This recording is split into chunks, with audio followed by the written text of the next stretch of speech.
If you're eating out several times per week, then you're probably eating a high salt diet.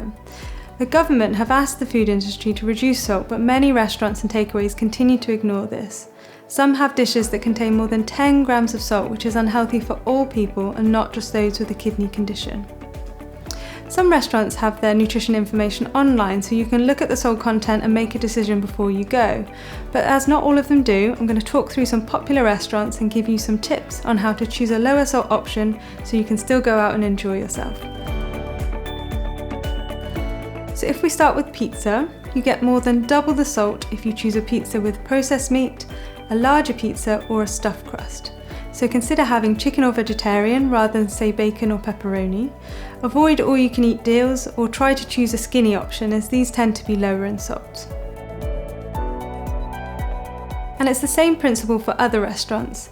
It's the processed meats and fish, the supersized portions, the extra sides, and the salty condiments like soy sauce that increase the levels. Choosing simple chicken breast or salmon dishes instead of a mixed grill can save you a lot of salt.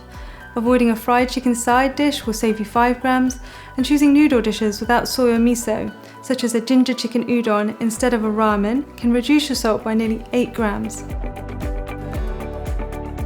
Regular-sized meals from fast food chains tend to contain an acceptable amount of salt.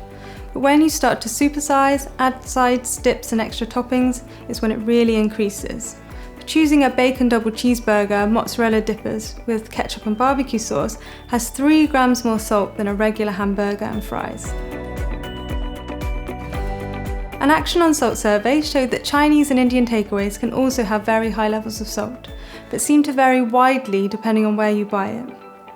You can make some simple changes, such as choosing steamed or pilau rice instead of egg fried or biryani, choosing smaller portions and having less sauce. Vegetarian and sweeter dishes, such as vegetable spring rolls, sweet and sour, and vegetable korma, tend to be slightly lower, but as I've said, we can't say this for certain. Sometimes lower salt dishes can be higher in sugar. So if you have diabetes, trying to avoid salty dishes might cause you problems managing your blood glucose levels. Instead, it might be better to reduce how often you're having takeaways, and when you do have one, try to have a smaller portion, unprocessed meats, and have less sauce.